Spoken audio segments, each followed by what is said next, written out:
What's going on, guys? This is Rob, and if you're enjoying the content that I'm uploading onto my channel, then feel free to subscribe, and you can also offer suggestions on topics and characters and storylines and whatnot that we can have discussions on later on in this channel. Okay, so about a month ago, at least I want to say about a month ago, Ego Raptor over at Game Grumps had a question about Marvel. He was like, well, I just finished reading House of M. I want to read more X-Men. Where do I go next? And it was a really good question because I was sitting here thinking about this and I was like, man, that's true. Like, a lot of people don't know because the X-Men just kind of like spun out into a litany of titles. It's always been that way. You originally had X-Men back in the 1960s, and then you had Uncanny X-Men in 1975, which was like the creation of a second line of titles. And then in 1992, you had X-Men Volume 2. So then you had X-Men and Uncanny X-Men as two publications running at the same time. And as the X-Men grew to be more and more popular, you had all kinds of things, X-Men Deluxe, and you had X-Men Unlimited, and then eventually that spun out. You had Extreme X-Men, and then you had New X-Men and Astonishing X-Men, and you had so many different X-Men publications that it just baffled the mind. People didn't really know where to start or where to go. So this video goes out to Ego Raptor and whoever else is interested in this. But when Joe Quesada took over Marvel in the early 2000s, Marvel was coming out of the comic bust, right? I mean, the comic book industry almost collapsed. Marvel had to sell off the rights to a bunch of their characters in movie form in order to stay afloat, which is why Fox has the X-Men, the Fantastic Four. That's why Sony has Spider-Man. That's why Universal had the Incredible Hulk for a while, I think. They might still have the Hulk, now that I think about it. But, Marvel was selling off things left and right. And Joe Quesada said, okay, here's the problem. We spent far too long building, doing world building. What we need to do is we need to get back to basics. We need to get back to a core set of groups. We need to get back to a core set of people, focus on those, and then basically rebuild. It was effectively a reboot in a lot of different ways. It's just Marvel doesn't do New 52. They don't line-wide reboot. They don't start everything back at zero again. They just say, let's revamp and change things up. Now, Joe Quesada did this in a couple forms. It was Avengers Disassembled and House of M. The Avengers were very, very easy to basically reset. I mean, they're just a team. All you have to do is just break the team up. All you have to do is just give a reason for why the Avengers can't be Avengers anymore. The issue is that Tony Stark bankrolled the Avengers team. For those of you guys who were wondering how the Avengers made their money, how they got paid, Tony Stark was the one that took care of all that. He gave them a place to stay. He basically paid their bills, made sure they had money. They received a stipend, but it was enough for them to take care of the things they needed to do. All Joe Quesada did was come along and say, hey, look, if we're basically going to reboot the mutant landscape, if we're going to get rid of the Avengers, then why not kill two birds with one stone? And so what he did is he grabbed Scarlet Witch, a character whose powers had been ambiguous for years and years and years, and said, okay, let's go ahead and just change this up a bit. Let's go ahead and just use her as a way to get rid of the Avengers and then eventually reboot the mutant landscape. And so what he did is, or at least what Marvel did with Avengers Disassembled, is they had a segment in the story where the Scarlet Witch had basically controlled the mind of Tony Stark, or at least modified his body's physical structure to the point that he appeared drunk. And the result was that because people thought that he had relapsed back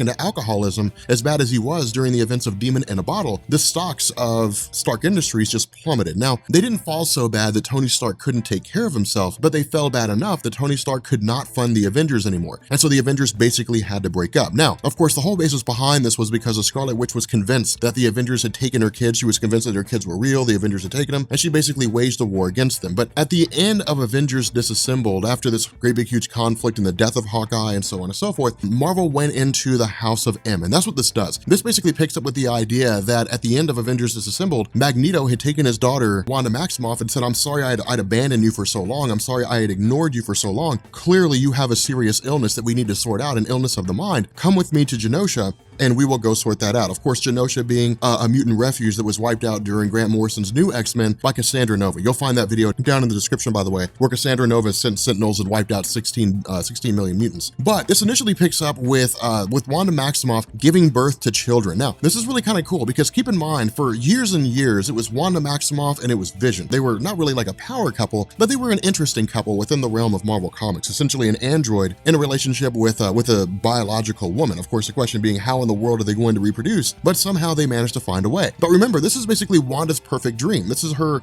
situation where she's like, yeah, we finally have kids. Myself and Vision finally have a family. Everyone who loves her is there. She doesn't feel neglected. She doesn't feel abandoned. Of course, Doctor Strange was delivering the children. Her brother Quicksilver's there. Magneto's there. This is a perfect dream. The issue with this is that Xavier appears and says, you need to stop. You have to stop doing this. And this is the first step to Quesada and Marvel showing us the powers of Scarlet Witch. Up until this point, point, it had basically just been probability manipulation. It was a plot device. It was Scarlet Witch's powers do whatever it is that she needs to do in order to defeat whatever villain she's facing at any particular point in time. That's basically how her powers worked. Now, it wasn't as though she would single-handedly do it. It would just be like, oh man, the X-Men are on the ropes. If only we had this one thing, well then suddenly it's there. Suddenly the one break they need to win the battle is there, because that's just what Scarlet Witch's powers do. And so because of that, she was basically this character that was just kind of out there in left field. And because there was no real foundation for her abilities, because there was no real, solid concept for her powers, aside from some measure of magic or hex or something like that, then eventually fans just kind of stopped caring about her. And so because of that, this is basically Quesada and everybody saying the Scarlet Witch is warping reality. She's literally changing reality around her. And that's what's happening here. Not only that, something else that I'd like you to notice is that with regards to her powers, they're growing, they're progressing, they're becoming more and more potent to the point that Xavier can't curtail them anymore. And that's effectively what's been happening here. During the time when she's been in Genosha, during the time that she's been under the care of Magneto, that somewhere along the line, Xavier had basically arrived here and he had shown up for the purpose of trying to figure out how to control Wanda Maximoff's powers, how to bring them back under her ability to maintain. And again, this is always one of the focal points of Charles Xavier, because keep in mind, with his son Legion, Legion's multiple personalities always ran amok. You never knew, if you walked up on David Haller, you wouldn't know if you were talking to David Haller himself, if you were talking to Susan and Sunshine, if you were talking to the Origamist, you wouldn't know which personality you were talking to. You could have been talking to like Endgame for all you know. And so the idea was for Xavier to always go through and try to find a way to keep his son's powers under control. And so because of this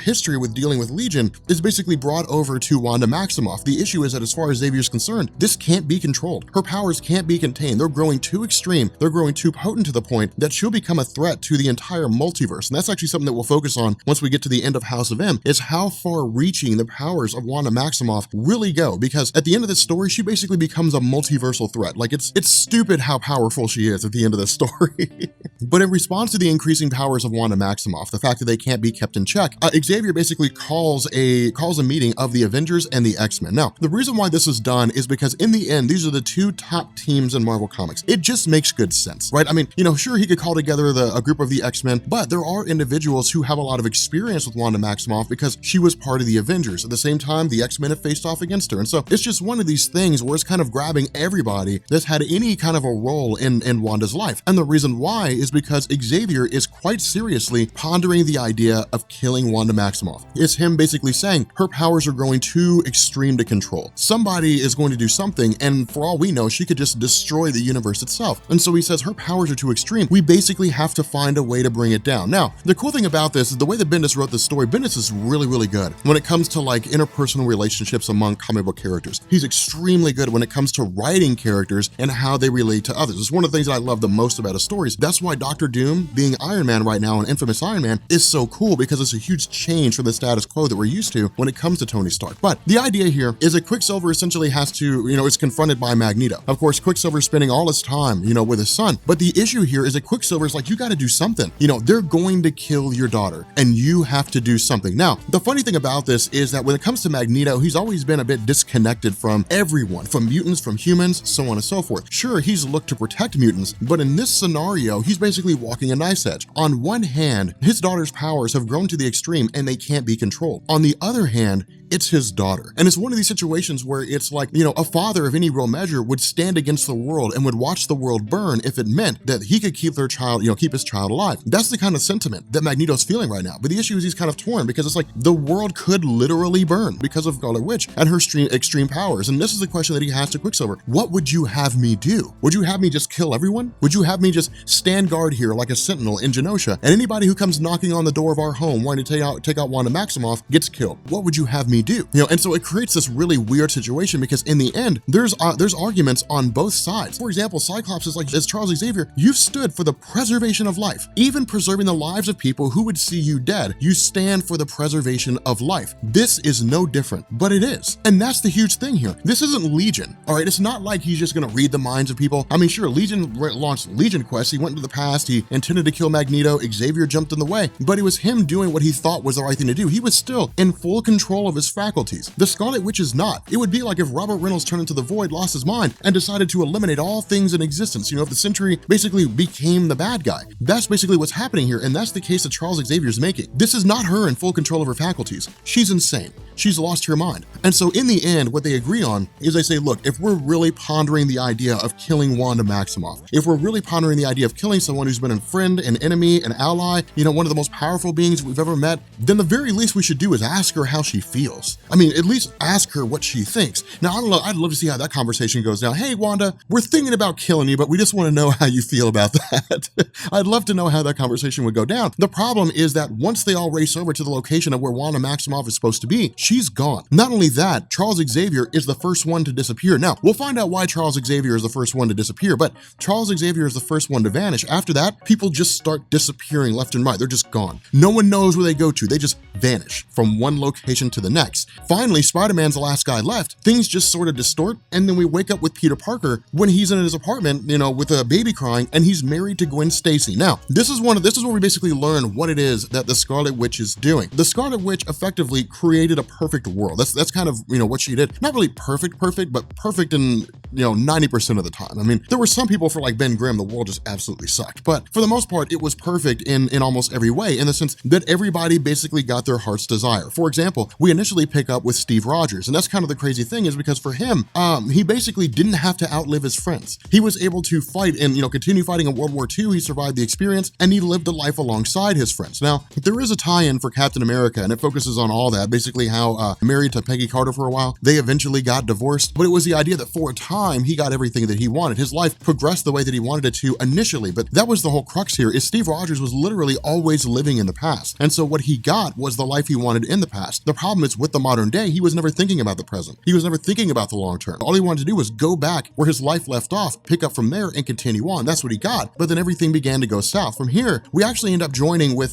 Cyclops and Emma Frost. Now, this actually makes a lot more sense, and one of the reasons why I say that is, in Marvel Comics, Cyclops and Emma Frost being together was something that had long since been running. I mean, really, with Jean Grey, with her character kind of being out of the picture, with her being killed off, coming back, and then being killed off again, it basically set the stage for Grant Morrison to kind of mix things around, dance things around. It was a chance for Chuck Austin to do the exact same thing, and to basically remove Jean Grey from the equation and to pair up Cyclops and Emma Frost. The result was that once they became headmaster and headmistress of the Xavier Institute after the events of House of M, that it made sense that the two of them were going to be together, but it was really this idea that they always shared a connection. And so even if their minds had changed only recently, the two of them very much saw themselves together. They saw themselves as a legitimate couple. But again, this is really only because Jean Grey is not part of the picture, but even if she was, it wouldn't matter because this is still part of Cyclops. If this was a perfect world, Jean Grey could be brought back by Scarlet Witch. Jean Grey could be resurrected, and Cyclops would be with Jean, but instead he's with Emma Frost. And so from here, we kind of pick up with the irrelevant characters that became relevant. And this really hits home at the heart of what the Scarlet Witch did. When we basically talk about the idea of characters who basically get a perfect life, who get a perfect world. For example, we pick up with Allison Blair, we pick up with Dazzler, and no matter what It's Super Effective might say, no matter what Faust might say, Dazzler's never been relevant. She was never a relevant character. But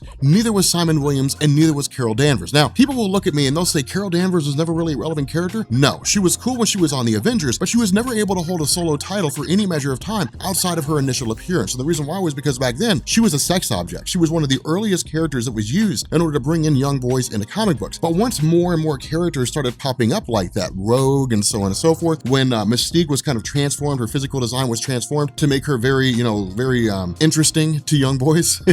The result was that, Carol Danvers just kind of took a back seat. Nobody really cared about her character that much anymore. We know that just because of all the changes her character went through and so on and so forth. And so, her and Simon Williams and Allison were kind of like the lower echelon characters in Marvel Comics. But in the House of M, Allison Blair has her own TV show. Simon Williams is wildly popular. Carol Danvers is the most popular superhero on the planet. They all have the lives that they were looking for. They all have the lives that they were wanting. Now, from here, we actually switch over to Cincinnati, Ohio. And this is kind of cool because what this shows us is that not everybody goes on to live this huge, grandiose life or even amount to any measure of a superhero. Instead, we actually end up joining Kitty Pryde. And Kitty Pryde is just a mutant who's a teacher. Now, that's the cool thing about that is because what that tells us is that Kitty Pryde, when she was part of the X-Men, all she ever wanted to do was be a teacher. She just wanted to teach the next generation of kids. That was it. She didn't want to do some great, big, huge, grandiose thing. She didn't want to be massive in terms of being a superhero and so on and so forth. She just wanted to make sure the next generation was able to function adequately when it came to understanding their abilities, understanding what they were capable of.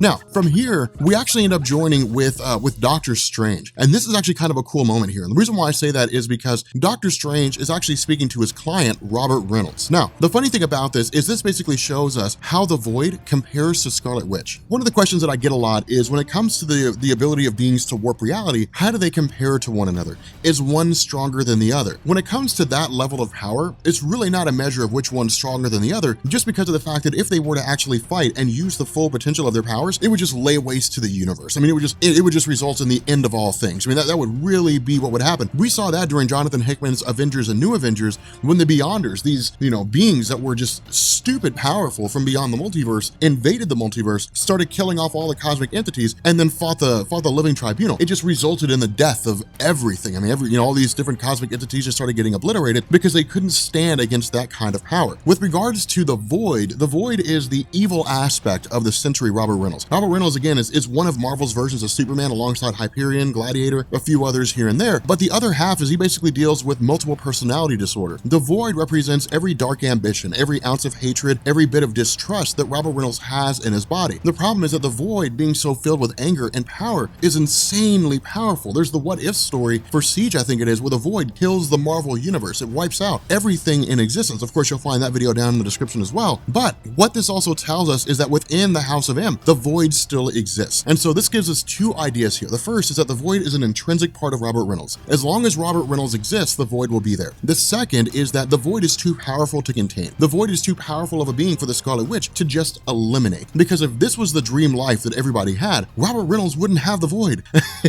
The Void wouldn't be there. And so because of this basically tells us the Scarlet Witch cannot contain the power that the Void possesses. The Void will always come back. The Void will always be there. And of course, we find this when Robert Reynolds is talking to Doctor Strange about how there's this black wall, this black darkness that always tries to encroach on him, but it always ends up going away. And so, of course, what we also learn here is that Doctor Strange is not the Sorcerer Supreme. Doctor Strange is just a psychiatrist. That's it. Like, he literally just listens to people's problems all day long. And again, this ties into the idea that Doctor Strange was just tired of listening, tired of being the Sorcerer Supreme. He was tired of having to jump from dimension to dimension, losing his humanity. He wanted a simpler life, and a simpler life is exactly what he got. And so from here, we actually end up transitioning over to a Colossus. And that's one of the coolest things about this, is because with the character of Colossus, he's never part of the X-Men. The X-Men were never formed. And what this basically tells us is that was his sole purpose. The only reason why Colossus ever came to America in the first place was because Charles Xavier went to him and said, "We want you to be part of the X-Men. I want you to be part of a team that can help fight off evil in the world." And Colossus said, okay. Without Charles Xavier being there, and we'll find out why Charles Xavier isn't here now, but without Charles Xavier being there, Colossus didn't have a reason to leave Russia. And so he's basically been there ever since. He has his mutant powers, but he's not a superhero. He just lives a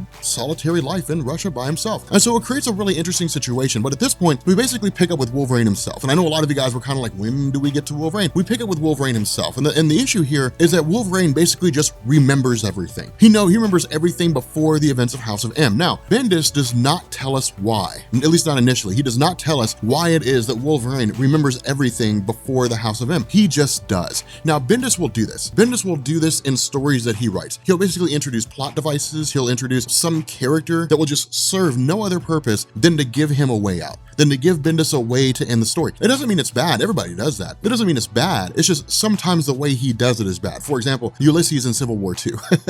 Bendis didn't know what to do with him, so he basically just made him a cosmic entity, and then Ulysses just kind of went out into the universe, and that was the end of him. He'll probably never be seen or heard from again. But that's essentially what happened to his character. That's what Bendis does sometimes when it comes to these things. And so with Wolverine waking up right off the bat, he wakes up to what appears to be Jean Grey, but is actually revealed to be Mystique. Not only that, we actually also find out that like Toad, that Jessica Drew, that all these people are here. And then he finds out that he's actually on a S.H.I.E.L.D. helicarrier, but it's not S.H.I.E.L.D. That is basically Magneto's own personal helicarrier, or I guess one of the mini helicarriers that Magneto has at his disposal. And so again, it's kind of jumping through these memories of Wolverine as he's recollecting all the way back to when his powers first manifested, his first battle with the Incredible Hulk, the Weapon X project, his wife, the conflict with Jean Grey, Charles Xavier, all these different things. And it's basically him saying, what in the heck is going on here right now? Things are not supposed to be this way. Now, something that I want to talk about here for a second is the nature of reality warping. When it comes to Marvel Comics, whenever a reality is distorted, or whenever a reality is changed, like a new reality, a new universe is created, like the House of M, what happens is it's not like it just picks up all of a sudden. It's not like if you were walking down the road, you're walking down the road of this universe and then you just hop over to the sidewalk. It's not like there's nothing behind you. There's everything behind you. There's a whole backstory to the House of M universe. There's all kinds of things that were there. And so essentially what is happening with regards to this House of M universe with Wolverine is that this universe, when the Scarlet Witch created it, she created this universe dating all the way back to its initial introduction, during some big bang that led to the creation of this reality. And things began to unfold the way universes always unfold, the creation of planets and creation of solar systems and galaxies and so on and so forth, all leading up to this point. Essentially what's happened is it's like the mind of Wolverine has been transferred over to this House of M reality version. And the result is that he just kind of wakes up. Now, the way this was initially written, it wasn't that way. The way this was initially written, the main Marvel universe had just been gone. It just disappeared. And this took its place. But when Marvel went through following the events of House of M, and they started talking about this universe and how everything was affected, Marvel basically said this was an alternate reality, that the main Marvel universe still continued on, but Wolverine's mind had just kind of been sent over. It was a strange situation. That's one of the issues that Marvel had with their multiverse. And one of the reasons why they got rid of it going up into Secret Wars was because it got to the point where it was really difficult to maintain, and it was really difficult to explain it and to understand what was going on in comparison to normal stories. But the long and short of this is that Wolverine's basically coming to the recollection that everything's wrong here. He shouldn't be in a relationship with Mystique, or they shouldn't be sleeping together at the very least. He doesn't know anything that's going on. He doesn't recognize any of these ships. When he jumps off the helicarrier, he lands on the ground. You've got Simon Williams, who's really popular. You've got Mary Jane Watson, who's an actress out of Hollywood that has one of the best actresses in Hollywood. You've got people that are celebrating Spider-Man. You've got all these weird things going on, and he doesn't understand why. So for him, he's like, reality's been screwed up. Reality's been distorted. And so of course, the journey of Wolverine takes him to the most logical place, right? I mean, when it comes to Wolverine, I wouldn't really say that he trusts people, but I would say that he does have things that are familiar to him. And the most familiar thing resides in Westchester County in New York, which is of course the Xavier Institute. And so when he gets there, he literally just kind of breaks into the home only to find out that it's not Charles Xavier's home. This has never been the home of Charles Xavier. This was just the home of some random family, and he literally just kind of showed up in their house. And it was just a really weird situation. But at this point, he kind of takes off to a local diner, basically calls 411, says, I need a name, Charles Xavier, based out of New York. Charles Xavier doesn't exist. Charles Xavier isn't there. And so what this does is it basically follows Wolverine as he begins to try to go through and try to discover everything that's happening. And that's what makes this kind of cool, because of the fact that we're literally following him. We're following the only guy that seems to know what's going on, the only guy who seems to realize that this reality has been distorted, this reality has been screwed up. And so of course, along the way, he's being chased by Mystique, by Jessica Drew, Nightcrawler, Toad, and Rogue. But this is basically kind of like a reimagining of Team X. When it came to the concept of Team X, that was basically where Wolverine first got his start. Wolverine, of course, developed his powers when he was a kid, and he just kind of went on the run for a little while. He was part of the Civil War, World War I, World War II. He fought alongside in a lot of these different conflicts. This all eventually led to the 1960s when he was paired up with Sabretooth and a handful of others in a joint venture between the United States CIA and Canada's clandestine group Department K to basically operate as Team X, and they carried out a bunch of Black Ops missions. But because of the fact that Team X was basically governed by the CIA, eventually he was rolled into the Weapon X project, which led to the adamantium bonding process and all that kind of good stuff. But the idea here is that this is basically a reimagining, that it's a government-sanctioned Black Ops team that carries out missions for Magneto, since Magneto's the one running the show here. But again, this really just kind of unfolds with him just going against his own team, and it really makes sense here, because the thing you got to keep in mind is that Wolverine's basically the leader of this team because he knows how to counter every one of them. And that's one of the cool things. When it comes to his character in the House of M universe, it's still intact. His history is still intact. His experience as a fighter is still intact. His ability to basically challenge a multitude of people and fight all of them at the same time, whether they have powers or not, is still intact. And so he can literally take on the entirety of his team and hold his own against them. The problem is that as he's making his escape from, his former teammates, he's suddenly met by Cloak. Now, Cloak is one of these characters alongside Dagger that just kind of appears in the background of stories. They basically just kind of exist for the purpose of forwarding the plot.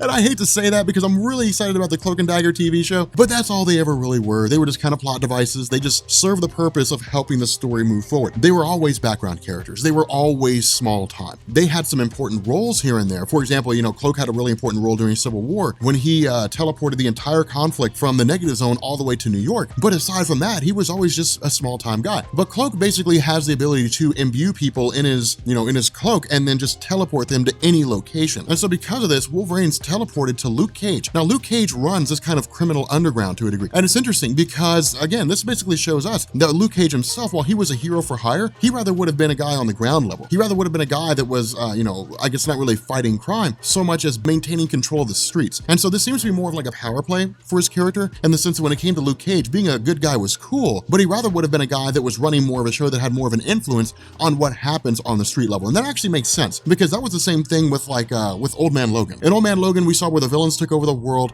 Dr. Doom had his own section of the country, and Dr. Doom turned it into a safe haven. He was like, anybody who comes here will be safe from all the other villains who were out there, from all the other bad guys. He made it a refuge. Instead of ruling it, with an iron fist like Kingpin did, like the Incredible Hulk did, like Red Skull did, Dr. Doom turned his area into a refuge. And that's really seemed to be what was going on with Luke Cage. Luke Cage ran the streets with an iron fist, but if you were an innocent, if you were a bystander, if you were doing the right thing, he would make sure that no harm came to you. And so it was really kind of cool with regards to his character and what he did. But with regards to Magneto, this is when we basically switch over to Genosha. And again, Genosha was a safe haven that had existed for quite some time. The way this worked was this went all the way back to the 1990s. And Magneto was basically being reworked as a traditional villain in the 1990s because under Chris Claremont, Magneto had kind of been changed up to where he started out as a villain, he became an anti-hero, then he became a good guy where he was leading the X-Men. But Marvel had always kind of felt, especially when it came to the Scott Lobdell era after Chris Claremont and Jim Lee, Marvel always felt that Magneto should have just been an archetypical villain. He should have been the villain of the X-Men, the one they keep facing off against. And so this led into the events like Fatal Attractions, this led into Onslaught Saga, it led into a lot of these really, really cool stories. But Magneto had basically threatened to wage war against the Earth, and the governments of the world gave him Genosha, an island unto himself where mutants could be safe from the persecution of humans. Eventually, this led into Grant Morrison's new X-Men in 2001 with the first story arc, E is for Extinction, which saw this weird persona, this weird aspect of Xavier's sister, something strange like that. Basically, a chick named Cassandra Nova taking control of Sentinels and wiping out 16 million mutants in Genosha. And so after that, after the events of E is for Extinction, Genosha was always just a wasteland. It was always just this barren place that was once the home of millions of mutants, and nobody ever really wanted to go there. It was like, it was this place that Magneto ruled where there was no one to rule, but it was the place he always called his home. And so again, with this House of M, this shows Genosha restored. Not only that, Genosha is much greater than it ever was. It's a huge, illustrious, futuristic city. It's how Magneto always envisioned it. It's how he always imagined it. And so again, this is just kind of us being told everything that's going on. Not only that, the Scarlet Witch has children. Her children have the ability to control reality. And so her kids are wildly powerful in terms of their capabilities. But this is when Bendis starts to introduce a plot device, and it's what he always does. In House of M, it's a girl named Layla Miller. Layla Miller is presented to Wolverine by Luke Cage, and the reason why is because Wolverine says, this isn't how things are supposed to be. This reality has been screwed up. This reality has been distorted. Now, Layla Miller, the reason why we say she's a plot device is because her powers are never explained. Her powers, there's no real explanation in terms of what it is that she can do. It's just, she knows how universes work. She's like, I just know how things work. I just know how things are supposed to be. There's no explanation to exactly what her powers are. She's just there, and she's just like, I know that things have been screwed up. I know that things have been distorted. That's it. That's basically Bendis saying, here's a character that's going to get us out of House of M. Now, from here, it's a matter of going through and waking up people, and that's what Layla Miller had been doing. Layla Miller had been going from person to person, initially starting out with Luke Cage, going to Cloak, going to, these various individuals, and waking them up to the way that things were supposed to be. And the first person they go see is Emma Frost. Of course, again, Wolverine's basically kind of guiding them here because he remembers all these different members of the X-Men and who it is that's the most prominent, who it is that's the most powerful, and who it is that would likely be on their side. Because the last thing they want to do is wake up somebody like Juggernaut who's going to turn around and just start attacking them all. So that's something they don't want to do here.